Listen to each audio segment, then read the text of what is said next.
We're ready. Ms. Smith Warriors, you ready? Yes, ma'am.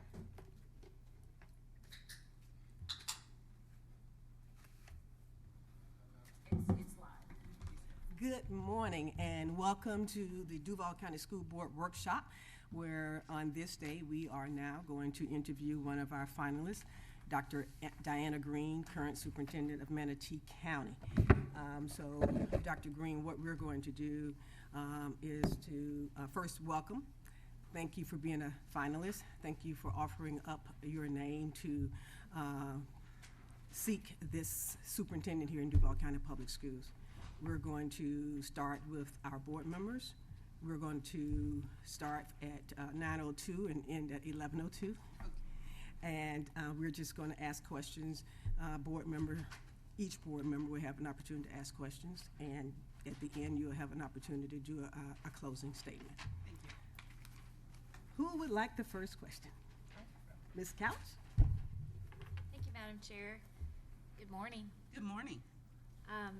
Dr. Greene, could you please describe your experience with low-performing schools?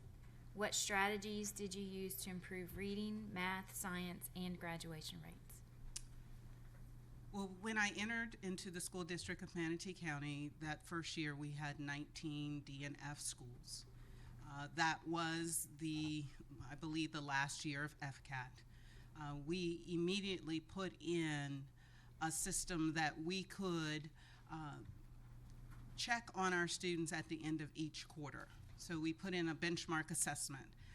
We did not want to come in and do wholesale changes. It was a very challenging year with financial issues. And so for curriculum, we wanted to continue using what the district had been using, but put benchmark assessments in every quarter so we could audit basically our academic achievement by quarter. We could audit what areas of weakness we were seeing in the district. And that first year, we reduced the number of D and F schools by 50%. When FSA was introduced, we started a process by implementing what we called multi-tiered levels of support. Schools that were in that D and F range required a team of support. We created a team called Differentiated Accountability Team. That team specifically worked with those D and F schools.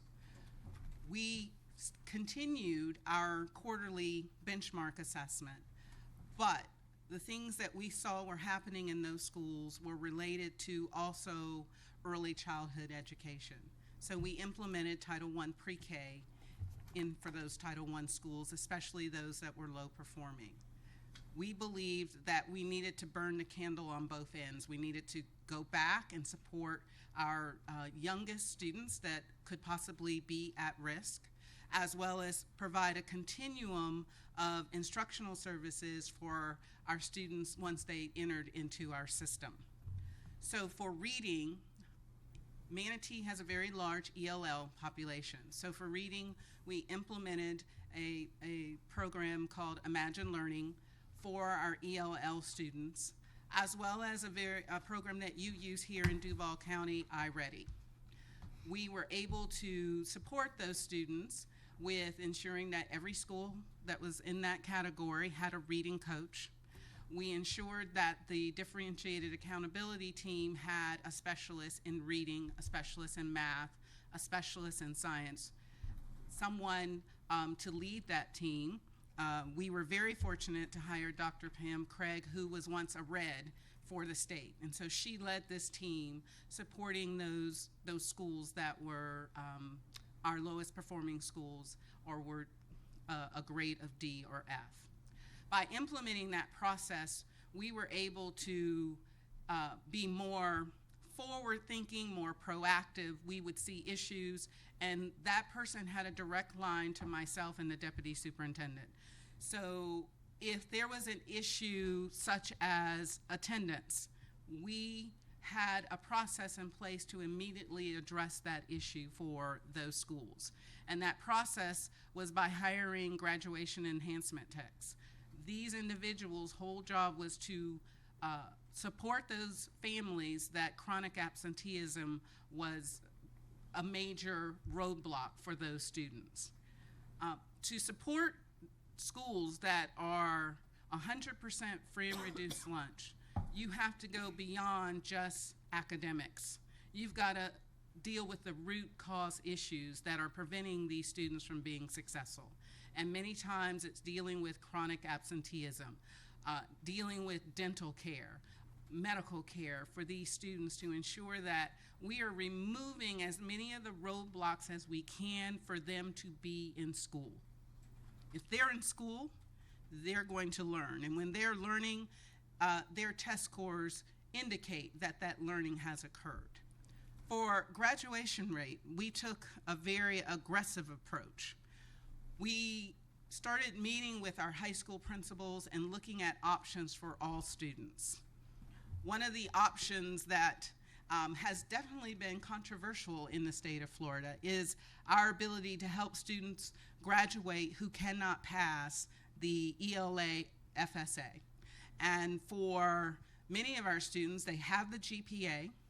They may be able to pass Algebra 1. Well, as of yesterday, they no longer can use the PERC starting with the new entering 9th grade class. But many of our students, we can help them pass through a concordance score from PERC. Our high school students, if they are still non-proficient in ELA or they still do not have a passing score, we would put them in an intensive reading class that the whole class was surrounded by helping them pass the ACT, helping them get a concordance score of the ACT. If by the second semester they still have not passed the ACT, those students, with their parents' permission, were allowed to dual enroll in a program called Smart Horizons. Smart Horizons is actually a Florida state approved, technically private school. And these students would continue to try to pass either the ELA or the EOC. And for many students, they were able to either, through the help of the school, finally pass their ELA, FSA, or get a concordance score. And if they were not, they had this safety net to be able to graduate from Smart Horizon. One of our students was just highlighted nationally that she graduated from Smart Horizon. She's now a pre-K teacher and going to go back to school to work on her bachelor's degree. If that's not what we are about, then I'm confused about the purpose of public education. However, now that those students are considered dropouts, I still believe that that option should be offered. We are still offering it in our school district because the goal is not to ensure that we have the highest graduation rates. Our goal is to ensure that we can graduate students who can go on to be successful members of our community or wherever they desire to live. And so we've created these pathways for students to figure out what is it you want to do and how can we help you do it. And my goal is, as I'm going to do this evening when I return back to Manatee County, is stand on that stage and shake your hand and congratulate you because you've graduated from high school. You've completed that first major benchmark to move on. Today, Manatee County is very proud to have an 81% graduation rate. But when you include the students who were able to graduate with Smart Horizons, it would have been at 84%. So we believe the student needs to come first, and whatever strategies we are putting in place, it's supporting them. Thank you. I'll go. Ms. Smith-Juarez. Thank you. Good morning, Dr. Good morning. Greene. Thank you for being here. Could you give us a profile of Manatee County and Manatee County schools when you arrived? Demographics, areas of success and challenge, culture, and a profile of Manatee County schools now. What did you set out to change? Where were you successful and how? Certainly we just heard with a lot of the low-performing schools, so don't feel like you have to repeat yourself, but you can certainly interject there. What did you set out to change, how, And how does that experience in Manatee County translate to Duval County, and how will you move from a district of half or less the size to the size of Duval County? Thanks. When I entered the school district of Manatee County, the demographics was such that 40% of our students are Hispanic, 13% African American, and 2% of other ethnicities, and about 45% Caucasian. If I'm doing, that's close to 100%. It was also a school district that was $8.5 million in the negative, a negative 2% fund balance. The district had a state team inside the district to support the district to come out of that negative fund balance into a positive fund balance to reach 3%. The district had gone through major changes. In the last 5 years, I believe Manatee County has had close to 7 superintendents, and I'm including interim superintendents who were maybe there for only a couple of weeks, but they had a number of changes that had the district in a place that people were not trusting. The community did not trust the school district or the school board. It was an area in an atmosphere of people being frustrated, frightened, and did not know the certainty of their employment.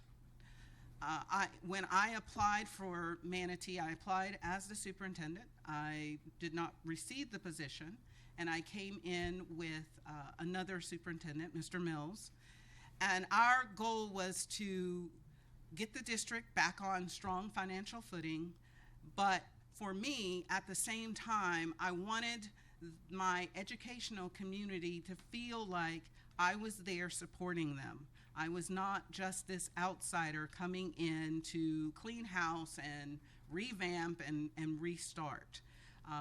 We did need to make some major changes. There were situations that we did need to remove individuals, that we needed to make changes from the district all the way down to the school. But through that, I believe the fact that I tried to get as much input as I possibly could. I tried to be as visible as I could to, one, let the educational community know that I was there to do my best to support them.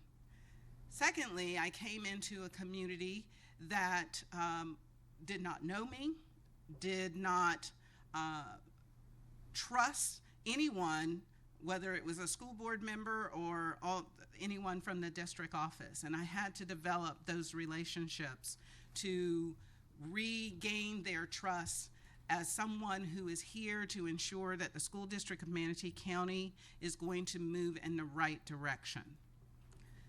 We had a very tough 2 years, but during those 2 years, we were able to regain our fund balance to a 3%. We were able to meet class size reduction. We were able to support the arts. We brought back art, music, and physical education to every elementary school. We were also able to, in the first year, give our teachers at least a 2% raise, and they've been able to receive raises since that time. I talked about the academic changes. As of today, we have no F schools. We believe at the end of this year, we may be down to just 2 or 3 D schools. We've improved our academic grade from, it was a C several years in a row, so today we are very proud of our B rating as a school district.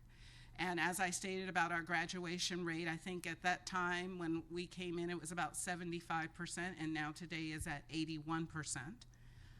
Our financial solvency, our credit rating has increased every year, and today we are also applying for another credit rating increase. We believe we will end this year with a 4.7% fund balance Our board just passed a policy this past year the desire is to get to a 5% fund balance. We believe we're going to be very close to making that 5% fund balance by the end of next school year. So we've done a lot in transforming the school district of Manatee County. We also have close to a 65% free and reduced lunch rate. So Duval and Manatee mirror in the fact that our minority students make up the majority. Mine happen to be Hispanic. Duval is African American. Duval also has I believe you have 11 D and 1 F school. So we have similar issues as it relates to low performing schools. But we also have some very strong points. Manatee County is very fortunate to have a large number of A and B schools, and those schools have been given the opportunity to be very flexible and to implement resources and strategies that they feel are going to best move their schools. And Duval is doing the same thing. Although Duval has more schools, we have 64 and you have 197, the strategies do not change.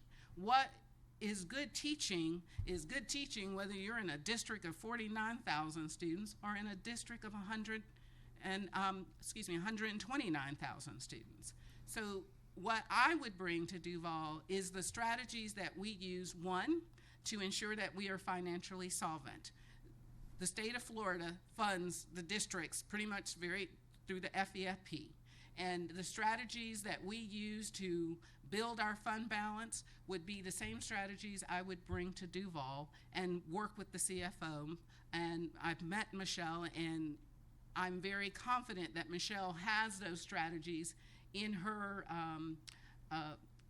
repertoire to ensure that Duval will make it through this financial shortfall. As well as the instructional part, based on what I am seeing, you have many of the same resources in place that I have in Manatee.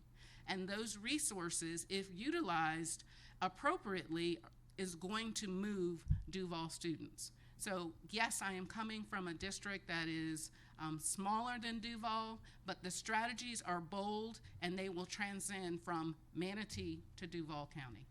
Thank you. Vice Chair Hershey? Schools throughout Duval County meet the needs of the entire spectrum of ESE students. What has been your experience in providing services that meet a standard of excellence for these students? And would you please identify 1 to 3 key components that you believe are essential to ensure quality of services for all ESE students? Finally, what steps will you take to understand where Duval County Public Schools are currently regarding our ESE program, and how will you develop a comprehensive plan to enhance these programs? Wow.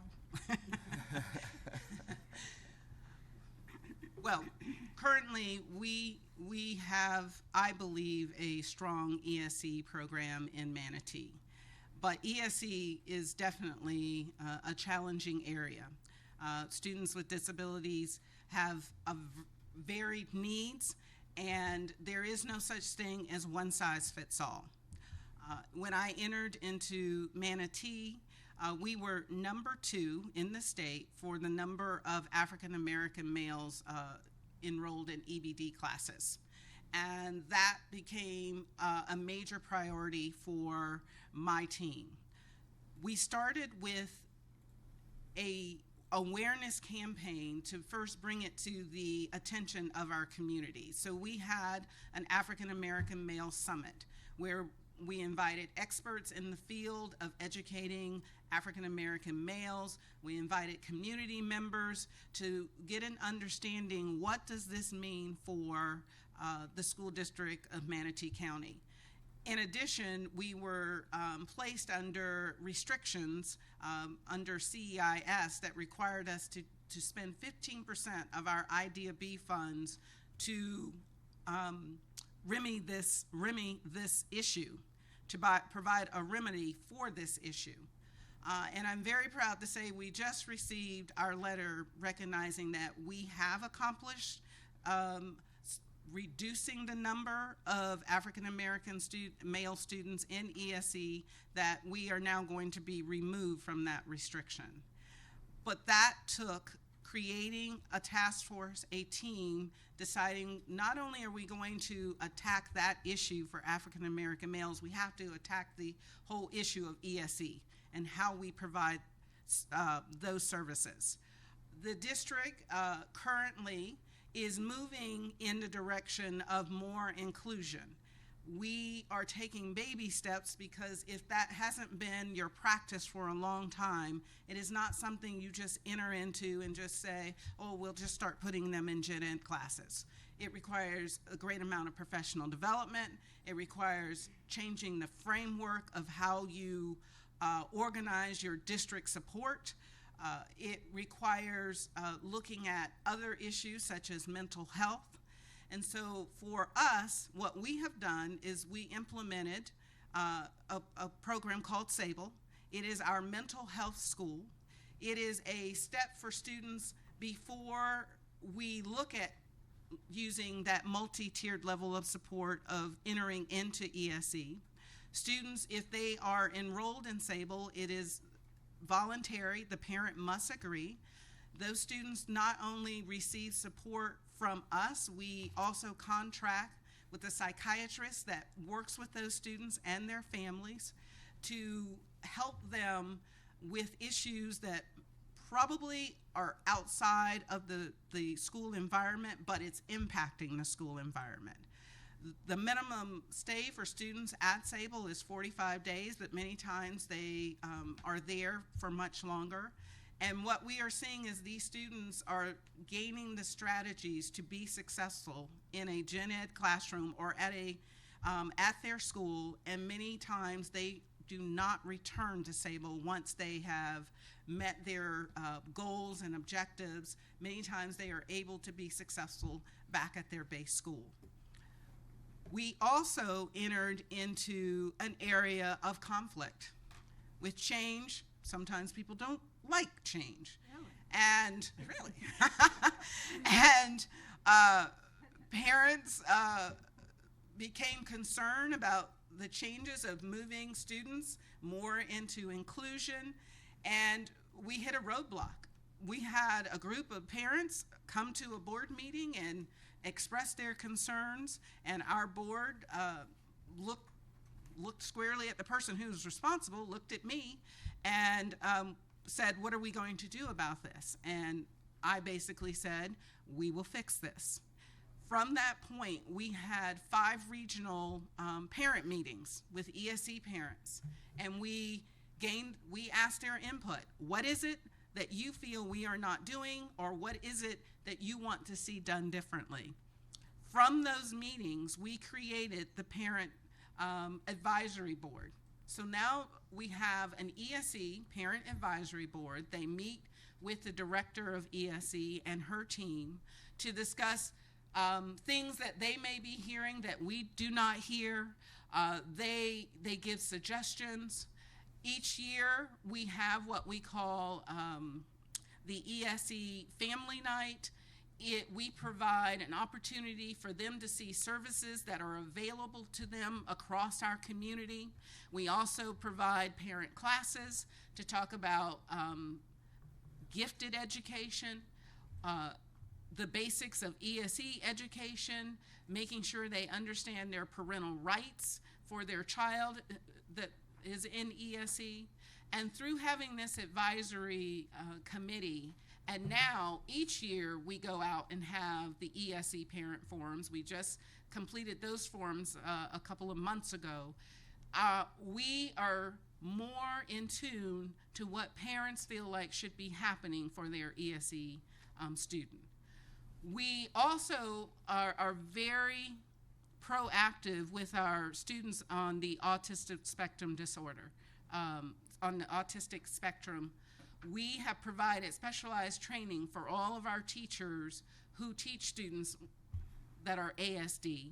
That training is coming out of from the University of North Carolina, I believe, And the teachers are so excited about receiving training that is applicable specifically to the students that they are serving. And they are feeling supported by the district in that this training, now we have people in our district who are lead and can go into their classrooms and provide support. One of the new things we did this year is we started looking at technology. How does technology support ESE students? And we started with 4 classrooms, an Android by the name of Milo. Milo is an Android that stands about 3.5 feet tall. And Milo is specifically to work with nonverbal or low-functioning ASD students. Milo is teaching these students how to socialize with their peers or how to socialize with people in general. 2 board meetings ago, we just had Milo make an appearance at our board, and when those teachers were there presenting about Milo, we had tears. We had a teacher say, I have a student who was not able to connect, and Milo now has them connecting with other people. That is how we use technology to enhance what's happening in our classrooms. Milo, now we're going to be expanding.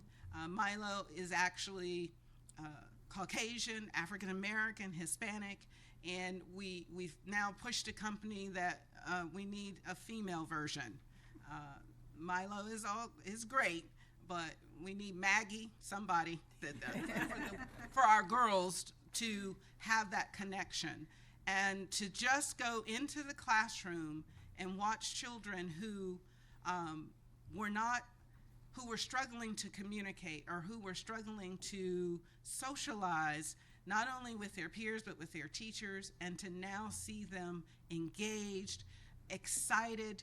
And I walked into a classroom last week, and the students all said, hi, and so I was going to see Milo, and that was one of the lessons Milo was teaching them. When you see someone that you've not met, say hi. And something that simple may sound mundane to us, but for a nonverbal or limited verbal ASD student, that's light years for them to be able to now be in at least say hello or hi to someone that they've not met.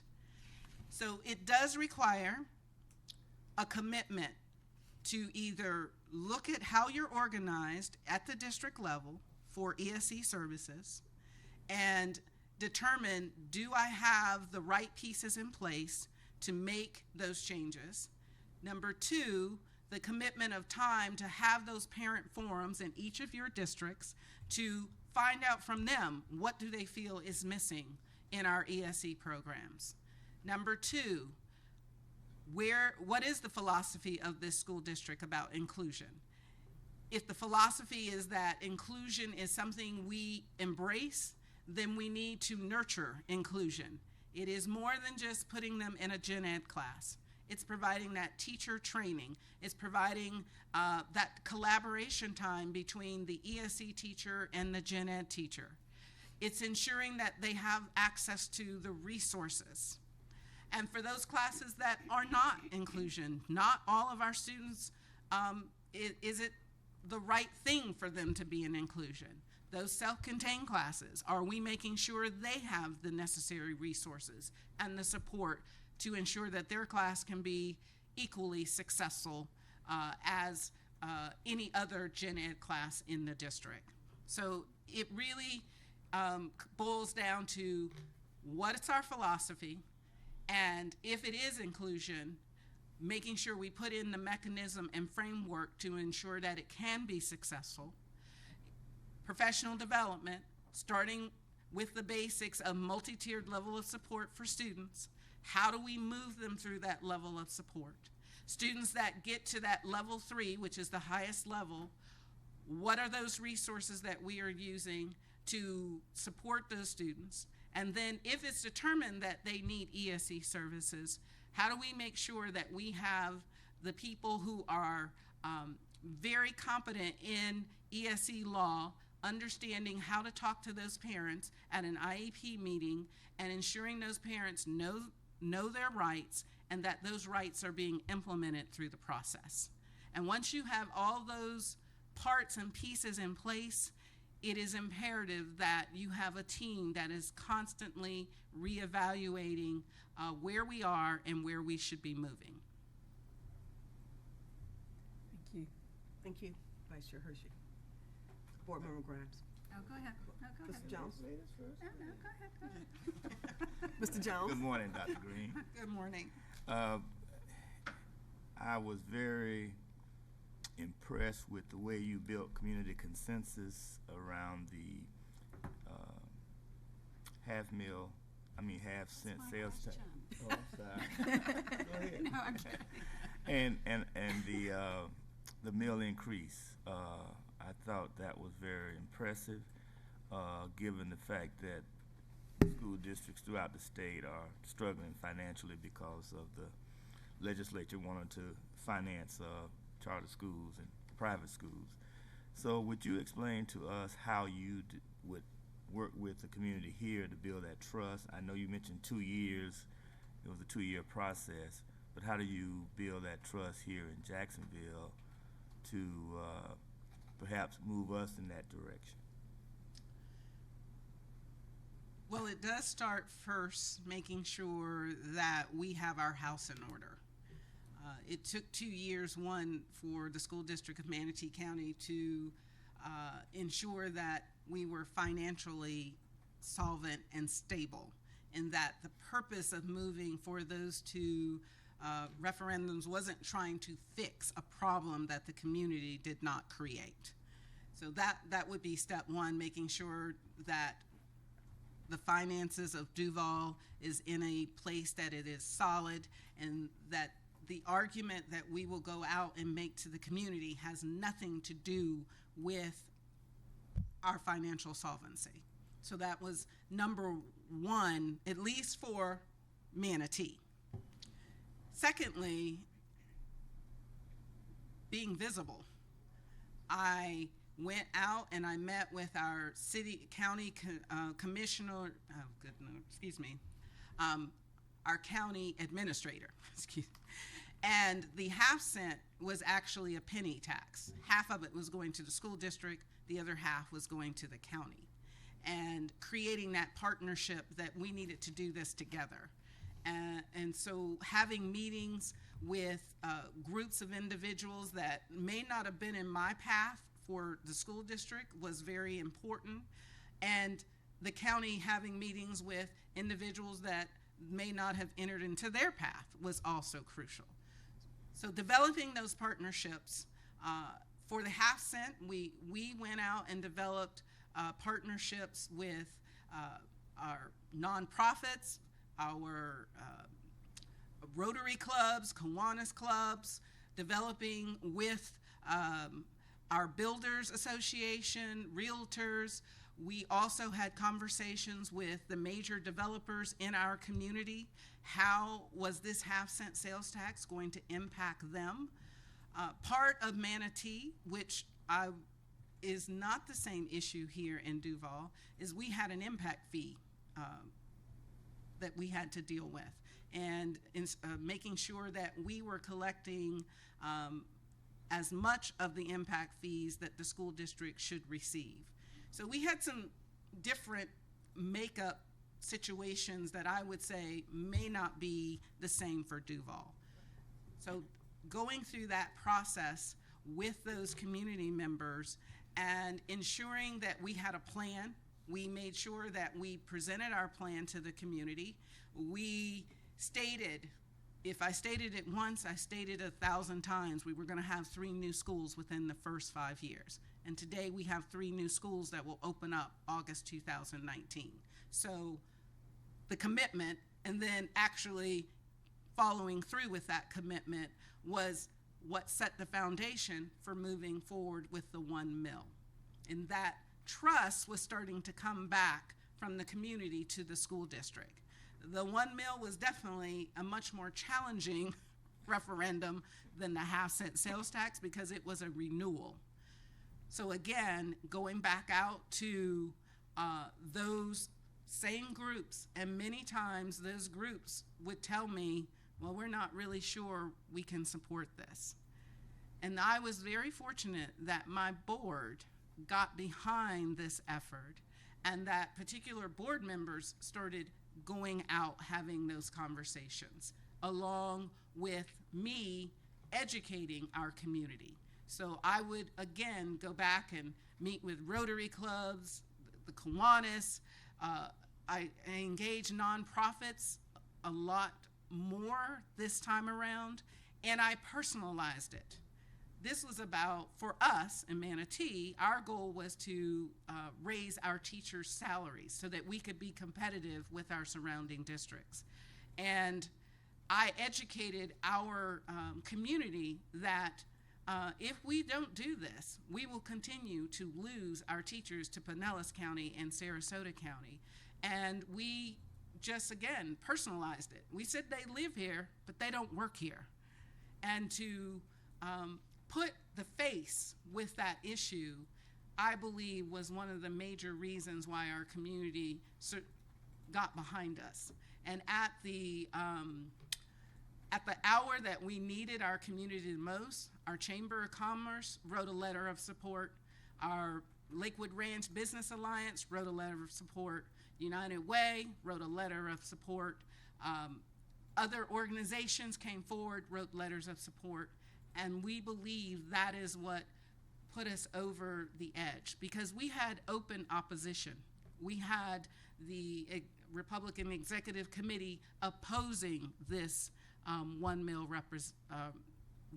referendum, and it was our need to go out and reach out to the people that may not be in the forefront of what we call political power, but we had to go out and get those people who support our schools in the background and tell them, we need your voices. We need you to come out and let them know that teachers, bus drivers, food service workers, custodians, that those people matter and that they are a part of this community.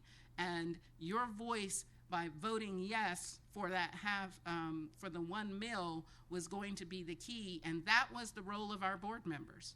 See, I can't tell them to vote yes, but our board members can, and they went out and convinced many individuals who may have thought differently that it was worth voting yes. So it required a superintendent and board to come together, work together, and convince our community to support that 1 mil. One follow-up. You said that was a renewal of the meal increase? The half-cent. Oh, the half-cent. The half-cent was a renewal. The 1 mil was new. And unfortunately, the half-penny sales tax here is off the table for us. Thank you, Doc. Well, who knows? Yeah. She could be a magician. Board Member Grimes. So can you talk a little bit about how you support the principals? I know it's a very difficult job to be a principal these days. There's so many things and so many demands. So talk a little bit about what you do to keep them up and going and also doing the work. I'm very supportive of and I will say my principals in Manatee. One of the things, the first thing that I did as superintendent for our principals is I brought them together and told them, I am going to be your champion. I'm going to make a change for you. Principals in Sarasota County, which is our closest county, make about $20,000 more than my principals. And part of me supporting them was that I assured them that I was going to work on their pay, that if I am going to keep them in Manatee, I had to, one, work on their pay, and number two, but I'm going to expect a lot from you. I'm going to push you, I'm going to support you, but we have to improve our school district academically. And we have to improve what we're doing for students, especially in our Title I schools of students of poverty. So one of the things that I do for my principals is I send them a birthday card, and you would not believe how much that touches them that I send them a birthday card on their birthday and just, tell them how much I appreciate them, and I hope that this day is very special for them. The second thing is I attend all the principal meetings, and not only do I attend, I participate. I have a section of the principal meeting that I'm sharing information with the principals. Number two, the principals that are in those high need schools, those schools that really need that additional support, I'm actually a coach for them. Today we have 2 turnaround schools, and we were very fortunate to get a waiver for those 2 schools to be able to, if they don't make a C, but I'm projecting that they will make at least a C, that they get an additional year through the turnaround process. I personally coached that principal, and I was at her school yesterday, and talking with her, figuring out what else do we need to do in preparation for next school year. Do we already have the plan in place? What are we going to do if X happens? And we were already planning out, well, we'll make this change. My deputy superintendent, she has the requirement to coach the other principal that's in this turnaround process. When we first arrived in Manatee, I personally coached all 19 D and F schools along with the executive directors to ensure that they knew we were not there to just give directives. We're not just there to bring, the tablets down and say, thou shalt not do the following. We're there as I have to be their bottom line support. If they can't depend on their superintendent to support them, then who do they have to be their voice, to be the person who's sitting in that seat representing their school? But at the same time, they know that my expectations are up here, and you're going to have to get there. I'll do everything I can to support you to get there, and once you're there, I'm expecting you to stay there. They also know if you're not going to get there, or if you're not going to make sure students are the number one priority, the focus of everything you do, then you might not be a principal in my school district.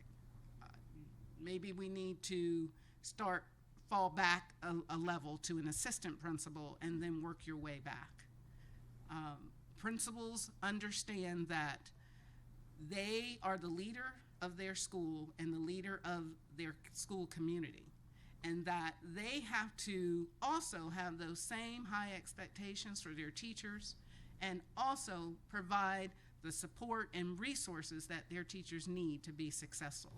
So I see it as more like a trickle down. It starts with me being that role model, that this is the expectation of a principal in Duval County, and I'm going to walk that walk with them. And then I want them to have that same level of expectation for the teachers who are in the classroom so that they can be the very best teachers that they need to be for our students. Because the bottom line is what's happening in the classroom is what's going to determine whether we're going to be an A school district. Thank you, Board Member Grimes. I would like to follow up the line of questioning that Ms. Grimes led you down in terms of your support for principals, and would like to take it to the next level in terms of, one, if a principal is struggling, how do you support that principal? And then what type of support and strategies do you have for teachers to make certain that on the professional development side, we're retaining good principals to great principals, good teachers to great teachers through a process of professional development that's strong, that's inclusive, and that's targeted to meet the needs of whether they're a teacher or principal. Well, a portion of our meetings with our principals every month is partly professional development. And we are constantly working with them on one issue: feedback. If I happen to be sitting in that seat and it's time for you to evaluate me on how well I've been the superintendent, and for an entire year nobody says anything to me, I'm thinking I'm doing a pretty good job. And then on the day that I get my evaluation, I see she doesn't do this, or low marks. I'm going to think to myself, well, no one ever said anything to me about not doing this, or I should be doing that. So the number one issue that I find, whether you're a principal in Duval or Manatee, is having those conversations and giving feedback. And one would think that that would be something you would just naturally do, and it's not. And part of our training, much of what especially what we're going to do next year, is training them on how to have those critical conversations on giving feedback. The complaints that I hear many times from teachers, especially teachers that may be struggling, is, well, nobody's telling me what's wrong in my classroom, or what am I doing? How do I get better when I don't know what I need to get better at doing? And so feedback has to be one that is relevant, that is easy to understand, and can translate into some type of action. Feedback is not, I did not like what I saw in your classroom. It may be relevant, but it can't be translated into something actionable. So what do you want me to do differently? Just saying, I didn't like what I saw in your classroom, or that lesson didn't hit the mark. What does that mean? What was the mark? What about my lesson didn't meet the mark? So part of the training for principals is, one, effective feedback in talking with their teachers. Number two, training in leadership, instructional leadership, and the strategies that go along with implementing instructional leadership. We can't expect our principals to be experts in every subject area that is being taught. High school, they have a myriad of courses that are being taught, but we can train them on what effective teaching should look like. It should not matter whether I'm teaching physics or second grade ELA. There are some commonalities of what effective teaching looks like. What does effective instruction look like? So for an example, if I walk into a second grade classroom and it's at the beginning of ELA, I'm looking for, how does the teacher prepare the children for what's about to happen? I'm looking for, do the students actually know what are the hidden curriculum procedures in that classroom? So if it's the beginning of reading time and they always start on the carpet and she's sitting in a chair, do the students know how to leave their desks and go to the carpet and sit down quietly and be prepared? What is that opening piece that the teacher does to get them engaged into the lesson? Is it, does the teacher just start lecturing, or does the teacher remind them what they learned yesterday? You know, yesterday you learned blah, blah, blah, and today we're going to extend that. And how does that move through? There's the same thing for physics. When the students come into high school physics classes, they know probably exactly how class starts and what's supposed to happen. That physics teacher, when they start if they're going to start a lecture, they're probably going to remind them what happened yesterday. And if I knew physics well enough, I'd give you an example, but I don't.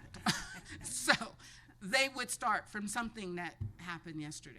So again, training our principals on being strong instructional leaders, giving that high quality feedback, and then how do you monitor progress? Everything doesn't have to be an assessment. Principals have to know, where am I in October, the end of the first 9 weeks? Do I feel that my school is making progress? And if they can't tell me that where they are in October, then we have to now work on, how do you monitor? How do you account for the instruction that's happened for the first 9 weeks? How do you know where your students are? So more than likely, many times it is a benchmark assessment.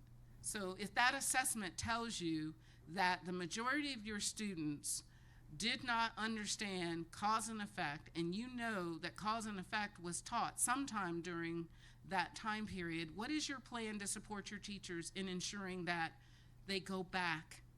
And I don't like to say reteach it, because they might need to completely teach it differently than the way they taught it the first time.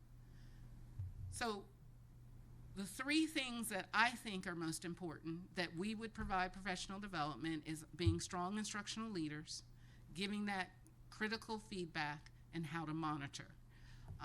I believe Duval is doing some of the similar things that we're doing. We send our principals to the Harvard Leadership Academy. This year we're sending our executive directors who supervise principals to the Harvard Leadership Academy, so that that dialogue between them can be more aligned, because now they've been to the training as well.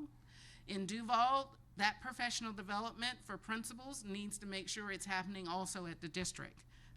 What good is it to train principals on effective feedback, and yet their supervisor did not go through that training? Because their supervisor now needs to provide that level of support to them as an administrator on giving critical feedback. I would expect our directors over the schools to have those same level of conversations, that critical feedback. So when I go out to a school, the principal that I coach, we walk through her school. And when we go into a classroom, we both observe. When we come out of the classroom, I ask her, what did you see in the classroom? And she tells me what she saw. And then I say, well, let me tell you what I saw.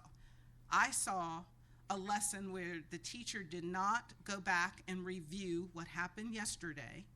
I saw students who seemed to be engaged, yet I think they were struggling with the concept. Now, I'm going to ask them, how do you think I know that? And they may be able to tell me. And I'm going to say, well, the reason I know that is after the teacher gave directions, 10 hands went up. They were engaged, but I'm sure that they did not understand what was expected of them. See, I'm giving her good feedback, so now she can go have that conversation with the classroom teacher. That's how we learn. When I learned how to ride a bicycle, my dad would say, hey, you need to do this, this, and this. And then when it didn't work, he would come back and give me feedback to do it better. And then I learned how to ride a bicycle. Our teachers really do not wake up each morning saying, I want to come in and do a bad job. They wake up every morning hoping that they are coming in to do a good job. But if we don't support them with strong feedback from the top all the way down to their classroom, they will never know when they aren't doing a good job. Or they'll never know when they're doing an outstanding job and keep doing the same thing that you're doing. And it's through those conversations. It's not learning more content for our principals. It's learning how to lead that school academically. And through those strong conversations, they can support their teachers and at the same time hold them accountable for the standards that we're trying to reach. Thank you. Ms. Couch. Thank you.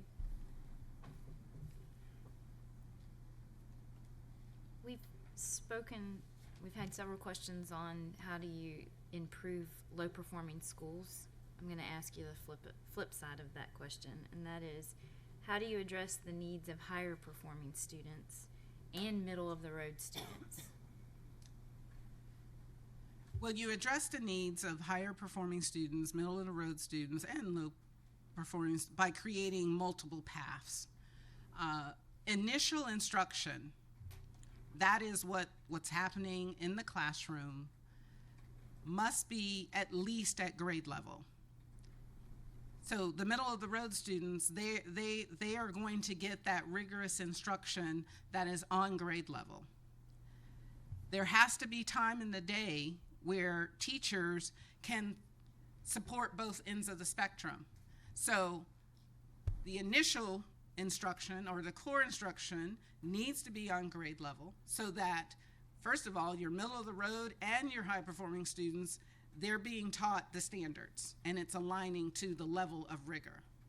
But then you need to create a time in the day where I can support these students who are struggling with that grade level work and then provide students extension from that grade level work.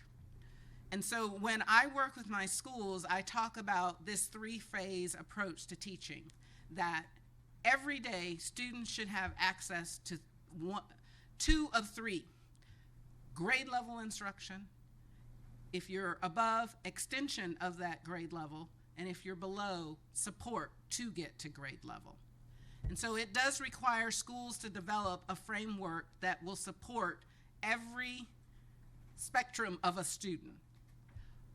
ESE students, if they're in inclusion, you have to provide that support strategy of scaffolding their learning so that they can handle on grade level reading. And that is no different for students that are gifted. You scaffold it up so that they can be equally engaged. And one of the ways to do that is through technology. I shared with one of the board members, we just implemented a program called Schoology. And Schoology is a great way for students to have that content delivered to them on the level in which they are able to perform. And so using technology allows teachers to differentiate that instruction without trying to split themselves into multiple parts, which is they're unable to do. I understand Duval has their own program. So being highly engaged in technology, students, 1, can work at their own pace. Number 2, that speaks their language. They're highly engaged. Our program called Schoology looks like Facebook. So guess what? Our high school students eat it up. And it gives them an opportunity to access content based on, it can be based on their interests, it can be based on their level, it can be based on what the content is about. But technology is a resource that we need to embrace because that's where our students are. They are techies. And when we engage them through technology, it's an opportunity for us to reach them in the multitude of paths where they are performing. Our high-performing schools, when you look at the number of students that are in level 1 or level 2, because you have so many, there are actually more struggling students in your high-performing schools collectively versus your low-performing schools. So they need to make sure more than ever that they are touching each of those phases. Those students who are struggling, how are you engaging them? And students who are struggling, generally in high-performing schools, they're more at that level 2, they're at that bubble. They need that push over, or they're a student who goes back and forth. One year they're in level 3, the next year they've dropped down to level 2. Those are the students that you really need to monitor their progress. You need to allow teachers flexibility about what they're doing in their classroom, and the way you monitor is through those benchmark assessments. And it's back to now having the critical feedback. See, critical feedback has no grade or Title I. It has no distinction of what school you're in. So if you're giving critical feedback in an A school, that feedback is to support your school being an even higher A school. That feedback may be to support having more students making learning gains. The feedback is about the situation. And so when we're looking at a spectrum of students, whether they are low performing or they are at the genius level, when you provide technology as a way to address that and you give critical feedback, students are going to soar no matter whether they're in an A school or unfortunately they could be in an F school. But that's how you move students. Can I ask Sure. So how do you integrate the technology in the limited time you have in the day? How do you do that in Manatee? Just give us an example of how you do that. Well, for some of our high schools, when they come in, the teacher may open up with, well, yesterday we worked on Pythagorean theorem, and today I want you to go into Schoology, and I put some different problems in there. I've already put you in cohorts. Find your cohort, get started. It's that simple. Or if it's an elementary, it may be a learning station where there's 5 laptops, and so 5 students. Today, when you go into Schoology, we are working on our initial sounds, and the activity is going to address initial sounds, and the teacher may have her smart board where she shows this is the activity and gives the directions. So when the students go to that learning group, they just start. Thank you. Thank you, Ms. Smith-Warris. Thank you. I do want to just quickly very much appreciate the thoroughness of your answers, but give us a time check. We're about an hour in, and we've just started the kind of second go-round of questioning from the board. So I just want to kind of give us an idea of where we are. In the opening paragraph of the board's equity policy, it states in part, equity of opportunity and equity of access to programs, services, and resources are critical to closing the achievement gap for all of our students and to creating equal employment opportunities for all of our staff, regardless of race, color, gender, gender identity, age, marital status, disability, sexual orientation, political or religious beliefs, national or ethnic origin, veteran status, language, or any other distinguishing physical or personality characteristics. Please give us some specific examples of recommendations to your board, projects or programs you have implemented to protect and support students and staff who identify as LGBT, and how would you uphold equity as a value were you to become superintendent in Duval County? Well, one of the programs that we have done in Manatee is that we had the director, and her name has just escaped me, come in and train all of our secondary principals on LBG and equity, gender equity. We have a number of students who are transgender in my school district, and we ensure that they, 1, can have the privacy that they want to have, 2, that we meet their needs by having personal meetings with their families. So we trained our principals, 1, it's back to always those critical conversations on how to, 1, engage those families. A family feels welcomed by their first visit. When they come into a school and if they have a transgender student, they're already coming in being apprehensive about how's this experience going to be. So it was very important for us to ensure that, especially at the secondary level, that our principals were trained on how to provide that support. To date, we've not had any situations negative related to that. And we've had to deal with some very sensitive, interesting issues, such as overnight field trips. How do you handle that? And it requires that, one, the demand that that policy is enforced. And two, it's again about relationships, ensuring that it does not matter your ethnicity, your gender, your political views, your religious views. What matters is that we're going to give you a high quality education and that you have access to high quality education in this school district. As an African American female, I have experienced racism. I have experienced discrimination. And so it is something that is always in the back of my mind, that how I interact with someone, I want them to not ever feel what I felt when that experience was very negative to me.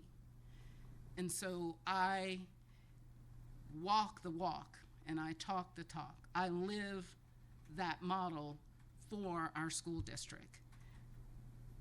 I have no problem going to any sector of my community and communicating with individuals, because the community is a reflection of our schools. And if I'm not comfortable with what we're doing in our schools, how can I be comfortable in my own community?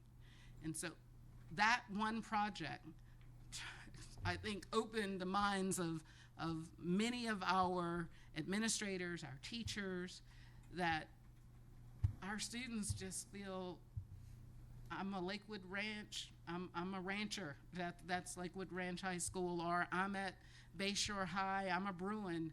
Nobody's asking, well, are you a transgender Bruin? Are you, those questions don't happen in our school district because we have embraced the differences.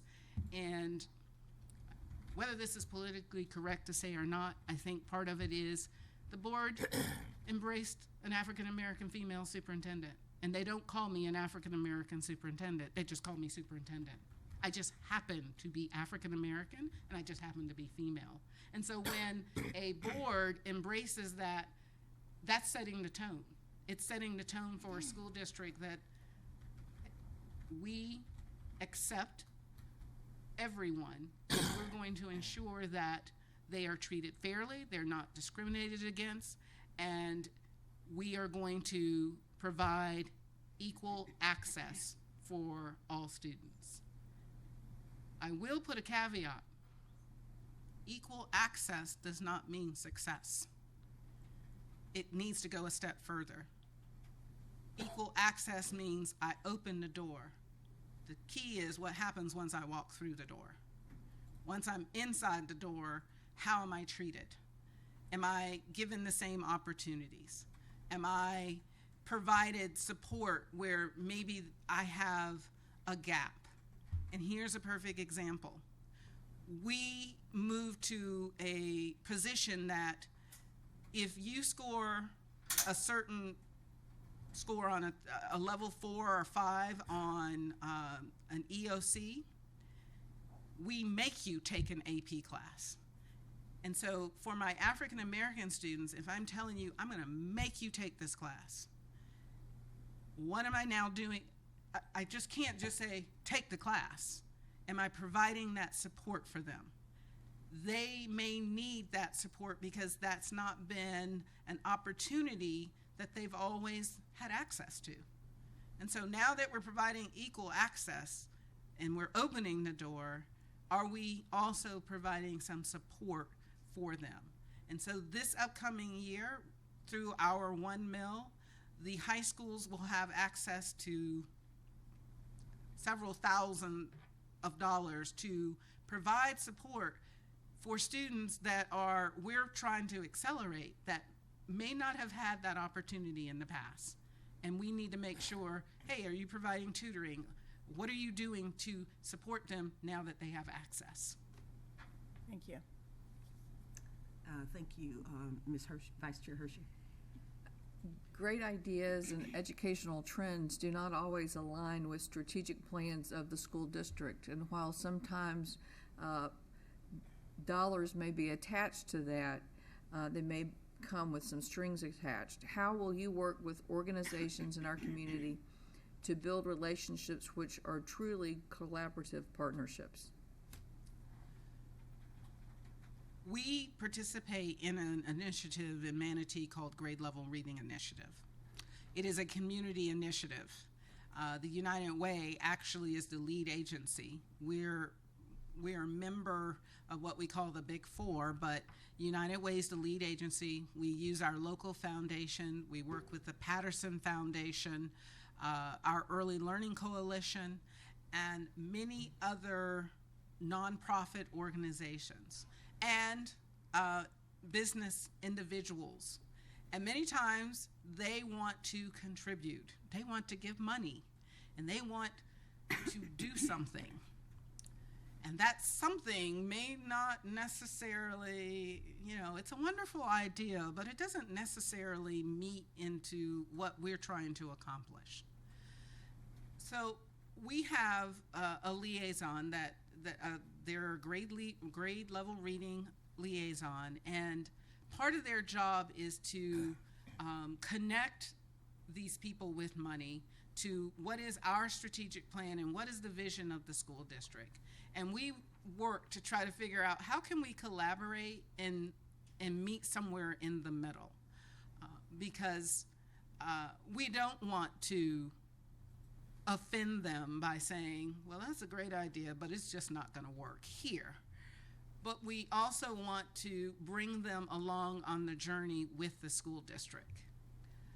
So we have identified some areas that we feel that, although this isn't exactly in our strategic plan, these are things that we believe are very supportive of students, but we might not be able to track it to a metric. We might not be able to say how this immediately has impacted student achievement. And an example is Books for Kids. It's our Rotary organization in Lakewood Ranch. They have people contribute thousands of dollars to buy books for students. I can't put that on a metric. I can't say, well, for the students in this class, because they received 10 books, that made their skill score go up. However, I can say research says that children of poverty have many less books in their home versus children not of poverty. So I know that it can help. I just can't quantify it. So we work with them, and we are helping them become a part of this grade level reading initiative by saying, here are the schools where we know for a fact that these children are not receiving books for their own personal use. And so they work with these schools coming in once a month, reading that book to the children, asking questions, and this is how we've worked with them. Our staff works with them in creating those academic questions because we want them at a higher level. And so that organization is now joining Grade Level Reading Initiative. And again, we can make it align into our strategic plan. I think part of the issue is that we have to open our doors up to them to let them see exactly what's happening in our schools. Because in the beginning, that's what was happening. They wanted to give money for this, they wanted to give money for that, and it did not really align to what we were trying to achieve. So we had each of the principals from the schools that they were working in come in and do a presentation about their school and tell them what they were facing, what the students in their community were facing each and every day. And when we married that with the research about early learning, it gave them direction. Okay, this is how we can help. This is how we can spend our dollars. This is how we can move forward. And so we are now more cohesive as a community and school district through this initiative.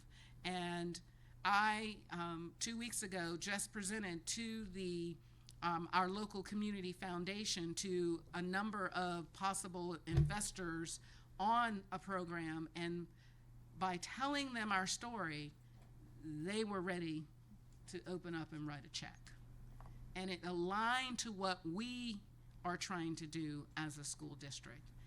And it does require that you have somebody out there telling that story.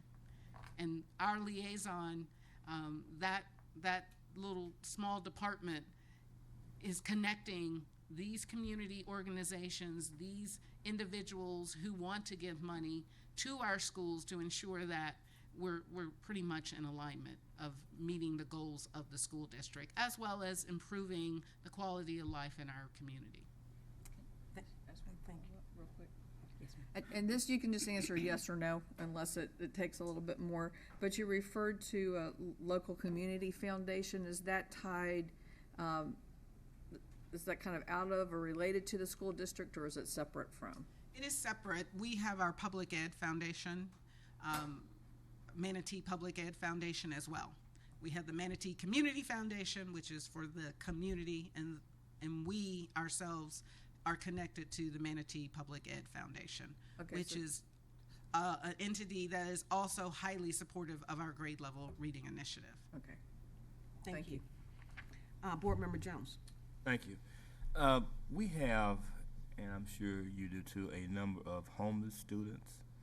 And I just wanted, if you could talk a little bit about how you address the needs in educating and the strategies used in educating and reaching those homeless students who may be in one location today and next week sleeping out of a car. Well, we have a homeless liaison coordinator. She tracks all of we have a very large population that qualifies for homeless. I think we're close to over 1,800 students that are, for a district our size, that have the designation of being homeless. One of the things, and I'm pretty sure Duval does this too, is we adhere to the strict guidelines of them being able to stay in that home school. So if they started at Able Elementary and somehow now a week later they're living out of a motel across we go to pick them up and we still transport them to Able Elementary. We work very hard to allow them to stay in an environment that is stable, it's structured, it's consistent, and so I'm pretty sure Duval probably does the same thing in ensuring that those students can stay at their home school. We also have at our Title I schools, which that's where most of our homeless students are attending school, the graduation enhancement tech.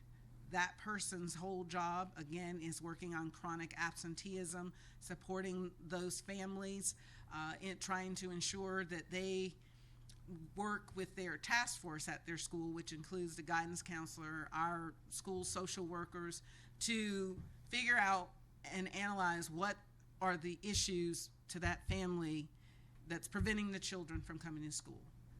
Many of our elementary schools they require uniforms. So we provide uniforms for those students if that is the need.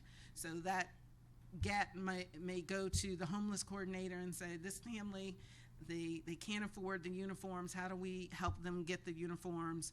They work on getting those students their resources and what they need so that they blend in with everybody else at the school.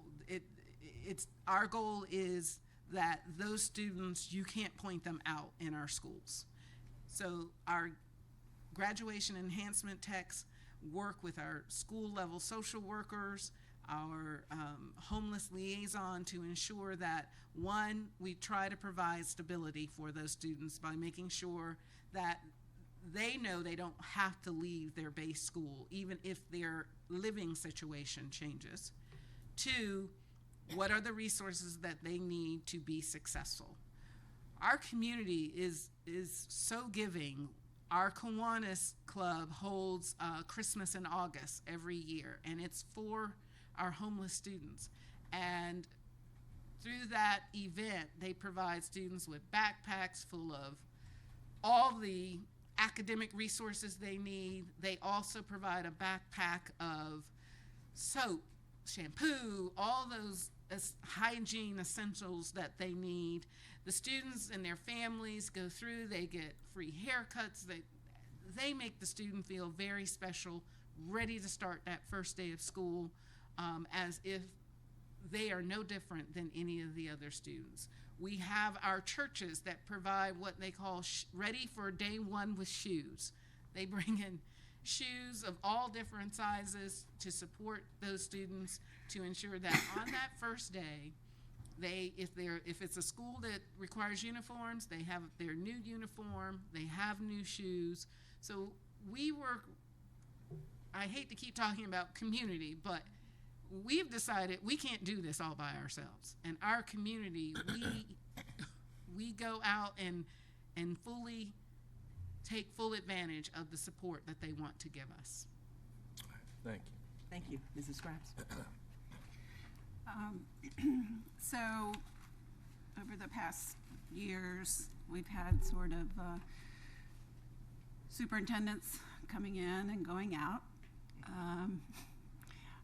some faster than others, but so I would like to hear from you. If we were to pick you, would you be here for the long haul? Because I know you know that starting the work and seeing the how it's really making an impact sometimes takes a little while, and so I'd like to know, are you here for the long haul? I'm here for the long haul to meet the goals that, one, I will set for myself, and two, that was set for the school district. When I arrived in Manatee 5 years ago, there were some very steep goals that needed to be met. And one, financially solvent. Two, they needed 2 taxes passed. And 3, improve graduation rate and school grade. I've achieved all of those goals.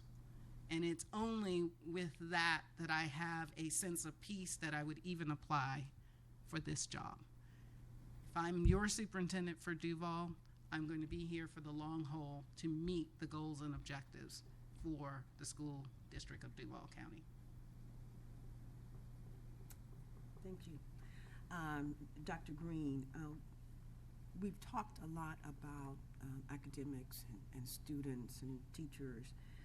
Safety is another important aspect of what every school district, including Duval, is now having to face. So how would you build capacity through relationships, whether it's with the teachers, the parents, the community, organizations, elected officials, around helping Duval continue to provide safe schools for our students and staff? Well, I believed, I shared this with one of the board members, that the day of Parkland, I had such a relationship with my sheriff and chief of police that while I'm watching this unfold on television, I call both of them and say, I really need law enforcement in my schools starting tomorrow. The schools that do not currently have SROs, I need, and that was the majority of our elementary schools. And the next day, law enforcement was in our schools. That doesn't happen if you don't have a relationship with your municipalities, which I have 4 law enforcement municipalities, and we've, over the years, have always had a very strong relationship. They just requested to bring DARE back into our schools. We had conversation, and I had to share, for some schools it wasn't successful, or help them understand these are the things that are going on in our schools today. And so they were willing to make adjustments. And so we are going to support them in bringing DARE back to our schools. But it requires to start that relationship prior to negative things happening in schools. And so for me, what I would do would request a meeting with the person who is over our police department here in the school district, with our sheriff and our chief of police, to come together to collate for the purpose of safety. Let's have this conversation about what should that look like in Duval Public Schools. Where do we see our greatest areas of weakness? How do we plug those holes? How do we start moving in a direction where this is a partnership, and that it's the responsibility of all of us to ensure that our students are safe when they come to a Duval County public school? It's not an easy answer to give today because I'm not here today and I don't know our strengths and weaknesses, but in Manatee, we knew immediately our elementary schools did not have any law enforcement officers on their campuses. And so we made the financial commitment, our board made the financial commitment to say we will cover the cost of law enforcement to be there every day for the remainder of the school year. We were the first district in the state of Florida to do so. That, one, speaks to the financial solvency of the school district that we could do that. And number two, it spoke to the community of how important we felt it was to make them feel comfortable that they could send their children to school and felt that they were, that their protection was a very high priority for us. So even though now we are at a point where our county commission did not choose to increase the dollars for the SROs, they did agree to maintain what they are paying at this time. And so we are moving possibly to the Guardian program and working with our sheriff to provide training for that position. My concern still will be, will we have enough individuals that will meet that level of standard to be a guardian? And if we do not, what will we do on day one?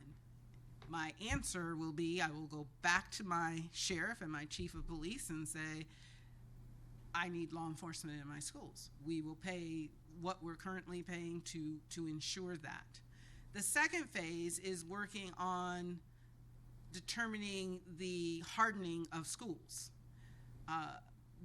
We are required to have an assessment done, all districts, by the beginning of school to determine the areas of weakness, what condition are our schools in, and through that report, we'll determine what funding we will receive to harden our schools. When you have schools that are the average age 50 years, that's probably going to be a very expensive endeavor. And that will beg the question of the board, how are we going to handle that? It's my understanding that you're already looking at evaluating each school through an engineer. I would take the two reports and come to the board with a plan of, this is what I believe we should do in a two-prong initiative, ensuring that the police force that we have is very strong and will continue to provide that strong protection for our students.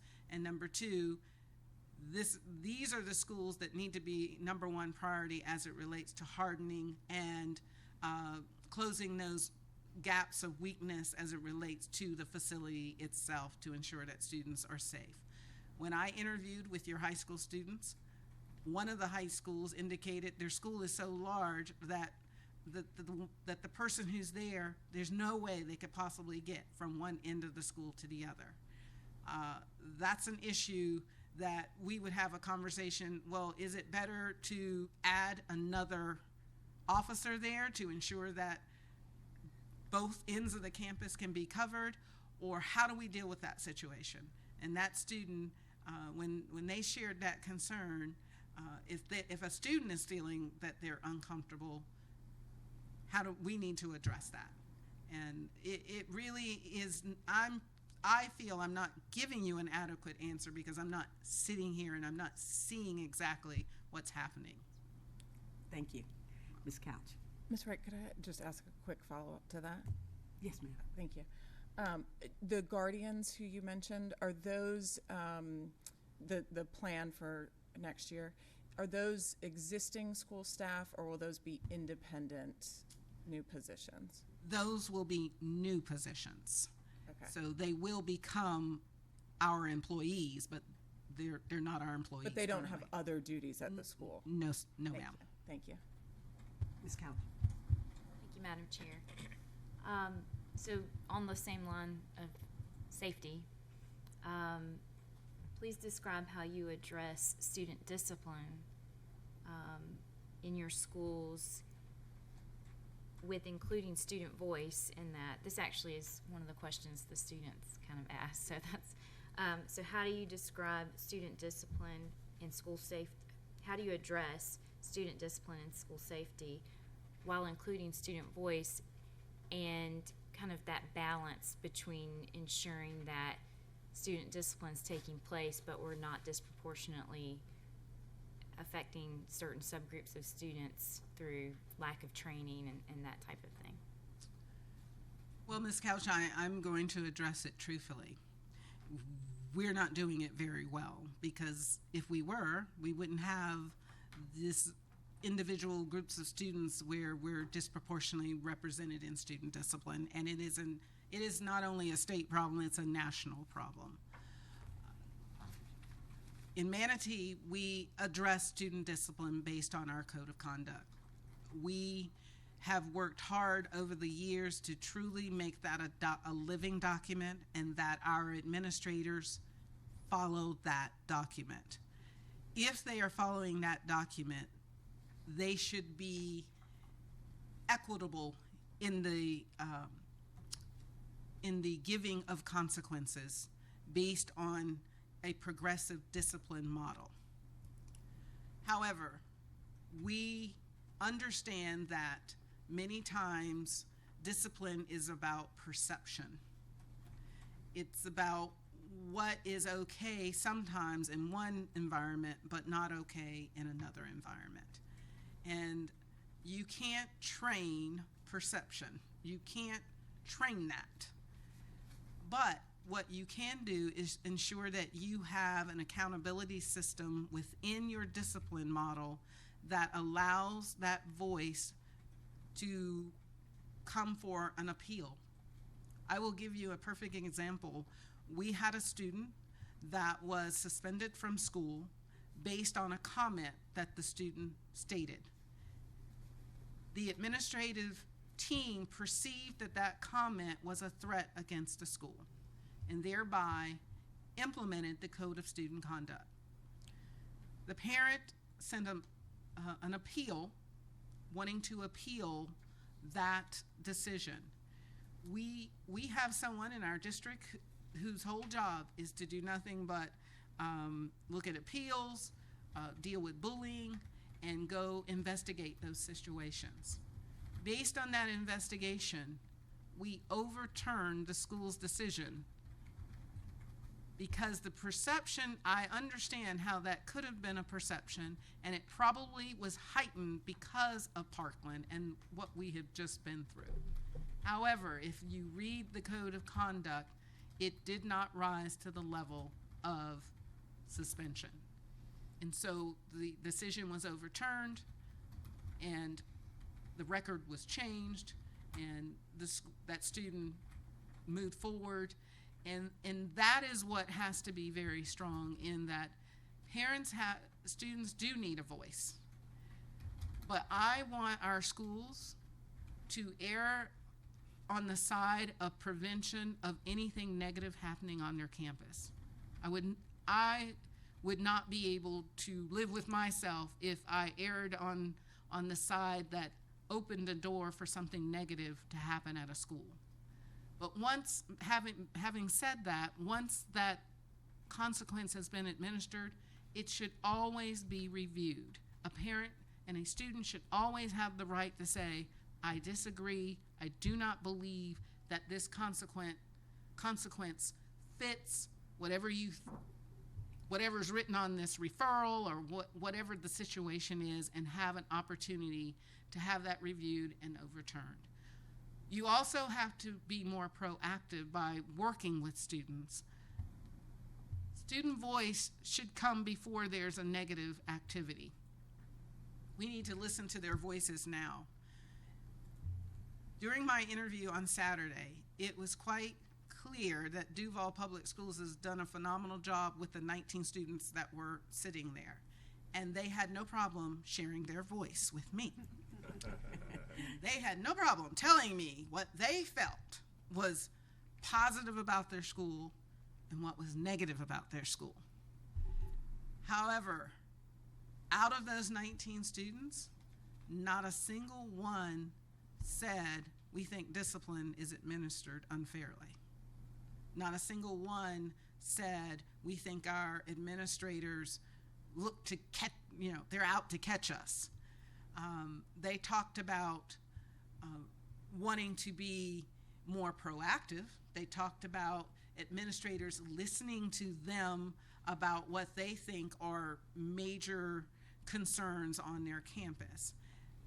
And I was pleasantly surprised to hear that pretty much about 95% of them felt their administration supported them as students. So it does require, one, training all of those individuals whose responsibility is discipline on the code of conduct, and training them on strategies that they can train their teachers on how to be more proactive with discipline within the classroom. Once that training has been done, who's meeting with the individuals who administer discipline?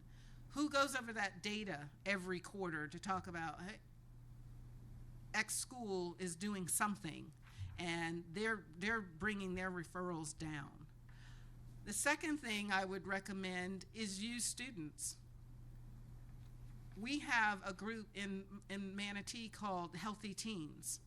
They are outside, the group is outside the school district, but they're using our students, and they go into the schools and teach their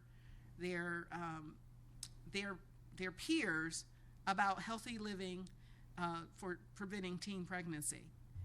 Manatee County used to be in the top 10% for teen pregnancy. We've now dropped down to 37th. And I think a lot of that has to do with teens listen to their peers. And this group of students are going back into their own schools, teaching their peers about healthy living. You can use that same concept to talk about discipline, using teens to go back and talk to their own peers. Thank you. Ms. Hershey, Vice Chair Hershey. Career and technical education is being highlighted and emphasized at both the national and state level. It almost seems like a buzzword. What have you done to expand technical education, and what will you do in Duval County to promote educational opportunities that prepare students to graduate with a skill set to enter the workforce successfully? Well, first and foremost, for the school district of Manatee County, I have probably the nation's best executive director of career and technical education. So I'm just saying. Doug Wagner has done some phenomenal things. Manatee is actually nationally known for career and tech. We seem to rack up awards on Skills USA across the country. So one, you really have to ensure that the person who's over that has a passion for career and technical education. Two, we've expanded career and technical education in every single high school, but we also have a career and technical education, technical college in Manatee. We had 4 locations. We just closed a location. We have 3 locations, and we worked with, the school board was so supportive of this that we now provide transportation for students, that they can use our city buses to get to our technical college for dual enrollment. So we've expanded dual enrollment under career and technical for our students. as well as started moving academies out to our high schools. Every single one of our high schools have career and technical academies. We are excited that our new high school, North River High School, will open up with the first automotive academy for high school students. One, that school is going to be a considerable distance from the Manatee Technical College, so we wanted to make sure that academies were on their campus. It goes back to the initial question about how do you increase graduation rates. It's providing those multiple paths, and academies have a way of engaging students in an interest of theirs that keeps them engaged in their core academics, keeps them at a level where they're seeing their core academics being used in real life. We have one of the best engineering academies at Braden River High School, so much so it's nationally recognized. A group of students just, I believe they graduated last year, created a 3D,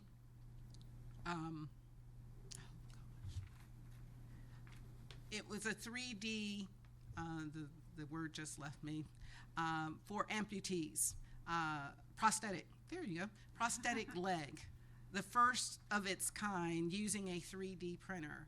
These students now, one of them I believe is going to MIT, these students are being sought out after for this prosthetic that they created through a 3D printer. And now they are working on getting it where it's going to be used in VA hospitals.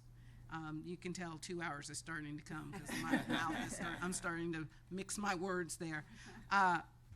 So career and technical is successful when it is about the people. We have some of the best teachers in career and technical education, and we have the best teachers, period. But they have to have not only that academic portion, but they have to have the business knowledge related to that academy. And Doug does a great job with hiring those people and getting them to come out of the business world into our schools to support our students. Not all students are going to college, but all students should have an opportunity for post-secondary. Post-secondary, everybody seems to think that's university. It doesn't have to be university. It can be your local state college or your local, in our case, technical college, and those students are thriving. Those students are finding paths to careers that are unusual. We offer underwater welding. That career starts off in 6 figures if you're willing to relocate. And we have students who are taking those programs at MTC that are going to have an opportunity to thrive once they leave our school district. So I'm very supportive and engaged in offering that here in Duval. Thank you. Chairman? Yeah, sorry, you went. Oh, I'm so sorry. That's okay, no problem. No problem, thank you. The state and federal governments certainly have a strong influence on our local control and on local school districts. Could you give some specific examples of how you have worked with Tallahassee and Washington and what success you've had, the impact on your school district, and what would be your plan for state and federal advocacy were you to become superintendent in Duval? Well, the one example that I shared at the community forum dealt with Title I. The first year, which was last year, I think it was Senate Bill 7055, that dealt with Title I, sending all the dollars out to the school level and leaving relatively very few dollars for the district to utilize for district initiatives. I began a writing campaign. I wrote the governor. I wrote the legislative delegates in for Manatee. I personally reached out to Senator Galvano, which represents, we're in his delegation. And I believe the fact that I also reached out to our community to share with them, our school board, to talk about how important Title I dollars at the district level, it was the only way we could fund Title I pre-K. And if they took that ability away, we were not going to be able to really focus in on an initiative that could have dramatic impact for young children. And this year, they removed pieces of that portion for Title I that allows us to use dollars for district initiatives such as Title I pre-K, and made changes to the amount of dollars that would help run the district administration for Title I. And I believe, not just me, but many superintendents taking a stand on that helped change a portion of that legislation. I will say I'm not as engaged on the federal level, but because Title I is federal, it runs through our state. And so where I was going to make an impact was through our state legislators. As I shared with the community forum, a district this size truly should have its own lobbyists. The superintendent can lobby, but the superintendent does have the day-to-day job of ensuring that they are running the school district, and working with a lobbyist can ensure a greater impact. A lobbyist will have more time to be in Tallahassee. The school district should not be questioning, where's Dr. Greene? Dr. Greene's in Tallahassee. Yes, I'm doing great work, but much of that great work needs to be done in Duval. So I would recommend, if Duval doesn't have its own lobbyist, that we need our own lobbyists. I just presented that to our school board, and they are open to having a firm representing the school district, because they are in Tallahassee all of the time, and they are connected to these legislators, and by bridging that connection, it makes having conversations with them a lot more accessible, a lot easier, and getting our point across to the decision you're about to make and how it impacts our school district is vital. I was part of the group of superintendents who did a press release, who put 47 cents out on the counter, and to let our state legislators know that that's all you gave us, 47 cents per student. And I did take some heat from it. I did have a legislator call me out, and I had to respond to that. But strong superintendents will stand up for their school district and lobby for doing what's right. And we have to be willing to take the flack, and I've not only willing, I've done so. And it will only come through not only the superintendent, but we also have to get the citizens of Duval County to let their voices be known. Because right now, those are the voices they're listening to. They're not listening to the voices of superintendents. They're not listening to the voices of school boards. They're listening to the voices that are out there. And we have to get them out there to start speaking their voice that will support public schools. Thank you. We have 13 minutes. Mr. Jones? Thank you. And 13 more questions? I don't know. I doubt it. What strategies and or incentives do you utilize 2 hours catching up, utilize to get the best and brightest teachers and principals to move to and remain at low-performing schools? Currently, for our principals, we look at their data to determine who are the best individuals to be at our low-performing schools. We have a performance for pay schedule for our principals, and Title I schools, they do get more money for being at a Title I school. First and foremost, it's about, can that principal, one, move the school in a manner where it's not a flash in the pans and we just jumped and next thing you know, the next year we're right back where we started. I need a principal who can be methodical in implementing the strategies, whether those strategies are coming from the district or their own strategies coming from inside the school in a way that the school is going to be successful. So we incentivize those principals going to those schools, one, through how they're paid. Two, I just have to be honest, that was the whole purpose of the $1 million. I needed to make their pay higher, not only for principals, but for teachers, to attract them to school district in Manatee County. It didn't matter whether it was a Title I school or a non-Title I school. That $1 million now gives us the opportunity to have the highest paid first-year teacher in the state. That $1 million is going to give us the opportunity to pay a first-year teacher a little over $44,000.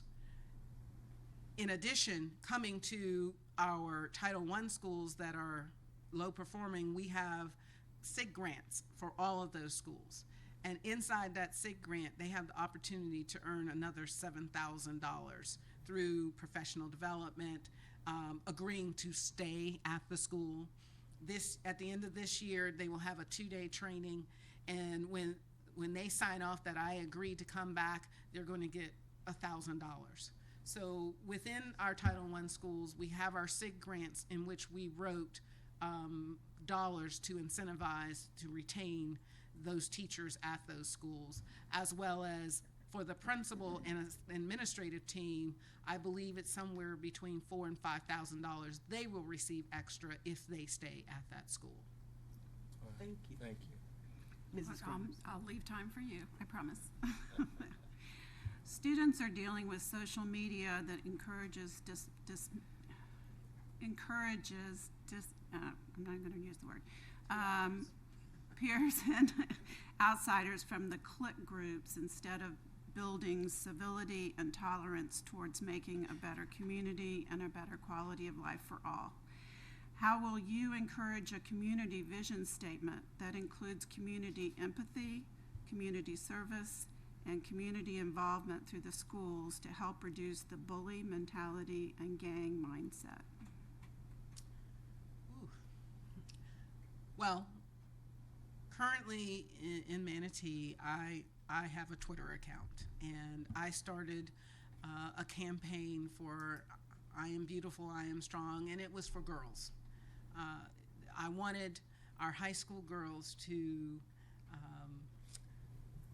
love themselves, create an atmosphere that as women, we have many more challenges, and that we needed to support one another, because those challenges that are coming towards women, we can't be successful if we're fighting amongst each other.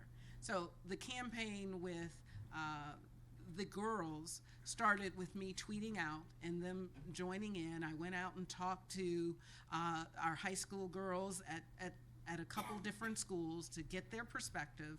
What do you think leads to many of the things that are happening on social media? How do we come together and support one another? And that's when I started this whole campaign of tweeting and getting them to also tweet in positive messages. It was amazing to see these young ladies start tweeting in positive messages to one another. Now, I don't know that my Twitter account is up there with, Beyonce, but I do have a number of followers who come into my account, but I think that can be expanded. I think we need to engage our students, hear their voice, by creating something similar to the Healthy Teens Coalition. Through our coalition, we actually have two versions. We have the Healthy Teen, and then we have Drug-Free Manatee. we came together and we had a conference called Freshman 2020. And we brought all of our high school freshmen to our convention center and put on a conference for them to talk about body image, self-esteem, drugs, all of the things that can be roadblocks for students to be successful. And through that conference, we brought in a national speaker that talked to the students about self-esteem, what makes us different, what makes us more alike than different. And through that conference, again, it goes back to the community. These are community organizations. They came to me and said, how can we help?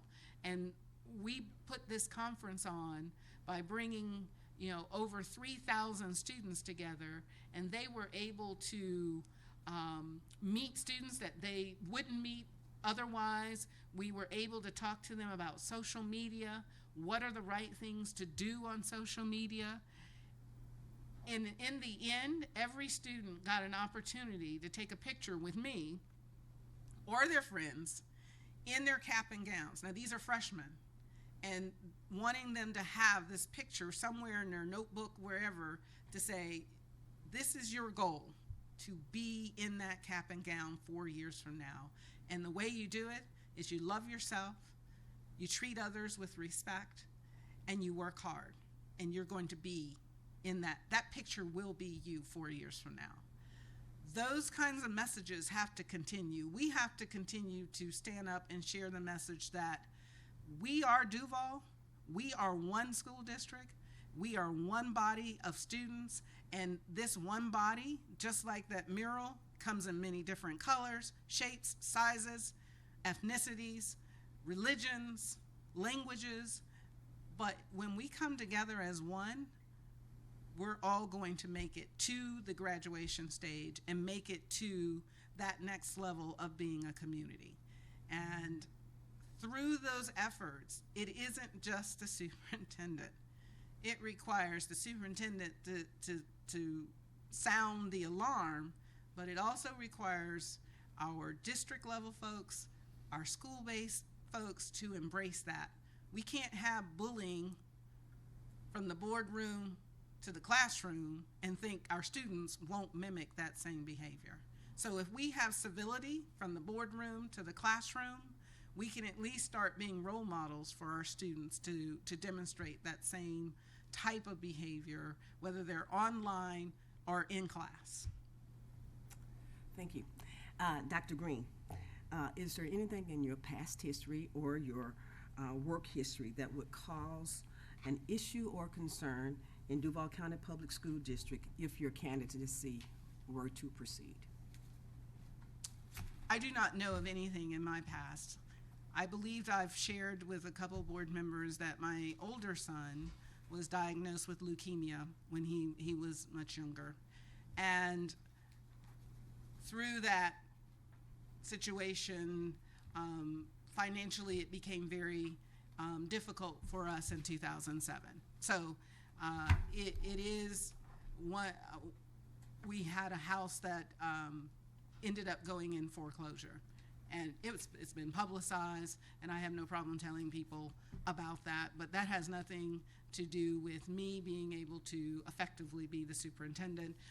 My husband and I have tremendously recovered. We were very blessed, and so no, I am not aware of anything else that would be in my past, professionally or privately, that would bring any type of disgrace to this school district. Thank you.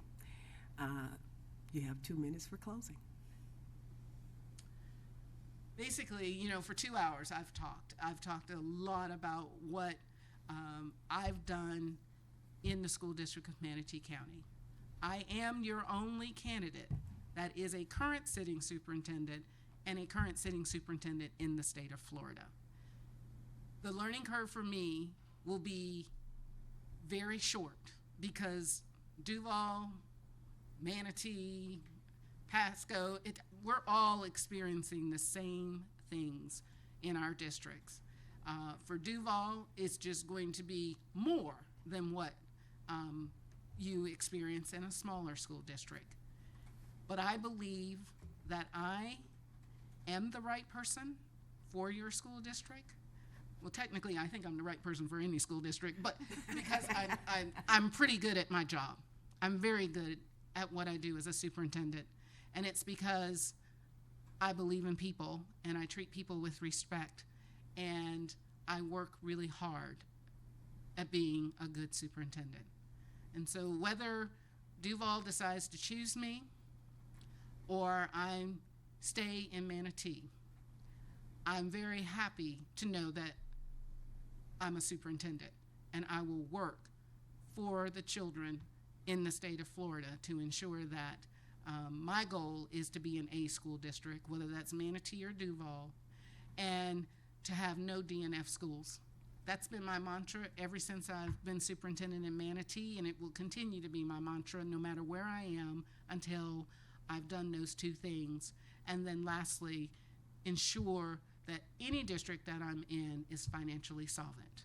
And I've done most of that in Manatee, and it can easily be transferred to being the superintendent for Duval Public Schools.